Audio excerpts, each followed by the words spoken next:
Now, what happens when the government tries to control everything and you take the freedom of the people away? Communism, obviously, and things are not as productive as they could be.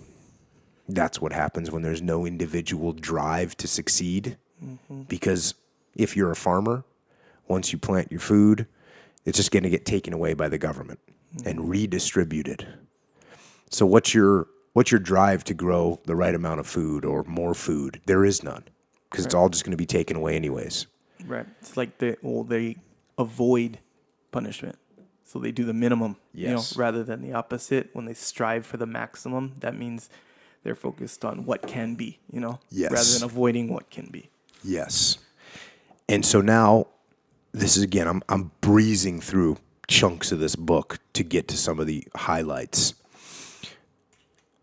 So now we're into the 80s, and we're starting to run out of food. Kim Jong-il, who by the 1980s was increasingly assuming his father's duties, offered on-the-spot guidance to address the country's woes. Father and son were experts in absolutely everything, be it geology or farming. Kim Jong-il's on-site instructions and his warm benevolence are bringing about a great advance in goat breeding and output of dairy products. The Korean Central News Agency opined after Kim Jong-il visited a goat farm near Cheongin. So that's the kind of headlines in the news. One day he would decree that the country should switch from rice to potatoes for its staple food. The next he would decide that raising ostriches was the cure for North Korea's food shortage. The country lurched from one harebrained scheme to another. So the fact of the matter is that even if this guy was a brilliant farmer, he's not taking into account the various terrain and the different climates that are in the area and who can get what done. Whereas if you let the free market decide what can be grown and let individuals decide and let freedom guide people,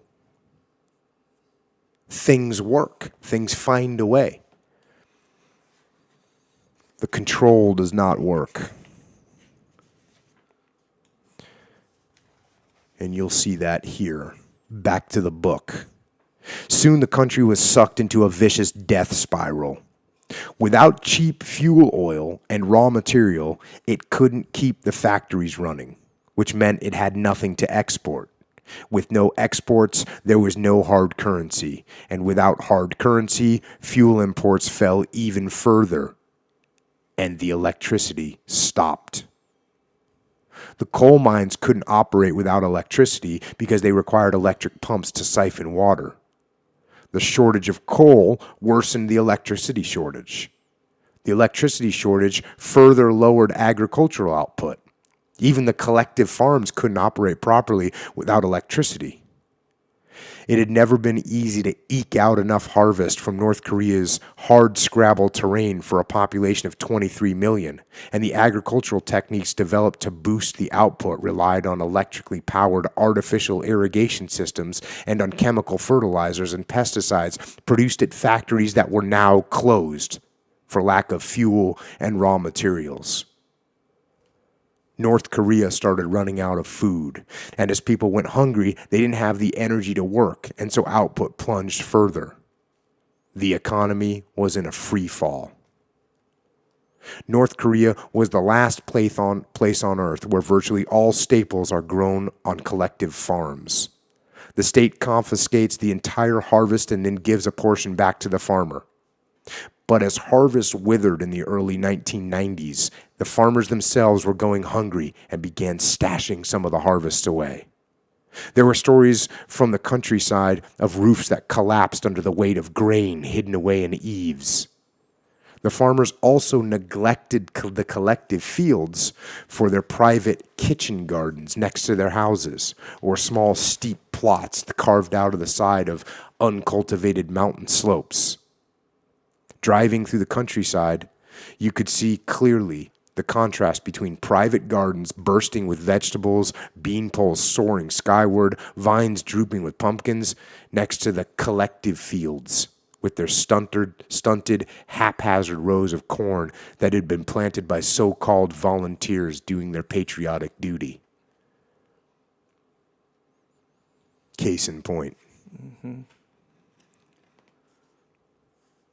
Koreans like to think to themselves as tough, and so they are. The propaganda machine launched a new campaign, playing up Korean pride by recalling a fable from 1938 to 1939 in which Kim Il-sung commanded a small band of anti-Japanese guerrillas fighting against thousands of enemies in 20 degrees below zero, braving through a heavy snowfall and starvation, the red flag fluttering in front of the rank. The arduous march, as they called it, would later become a metaphor for the famine. And here's one of the statements that they would make. No force on earth can bar the Korean people from making an onward march for victory and the revolutionary spirit of the arduous march. And the DPRK will always remain a powerful nation. Democratic People's Republic of Korea. So people are starving.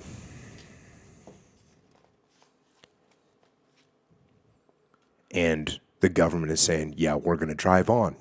It's a tough road, but we're going to make it. Enduring hunger became part of one's patriotic duty. Billboards went up in Pyongyang, touting the new slogan, "Let's eat 2 meals a day." North Korean television ran a documentary about a man whose stomach burst, it was claimed, from eating too much rice. In any case, the food shortage was temporary. Agricultural officials quoted in the newspapers reported that bumper crops of rice were expected in the next harvest.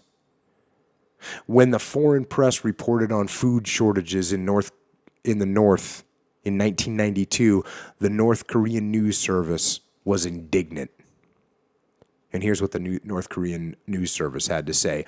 The state supplies the people with food at a cheap price so that the people do not know how much rice costs.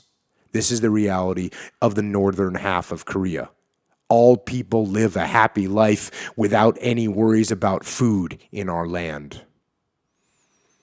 People are starving and the government is lying.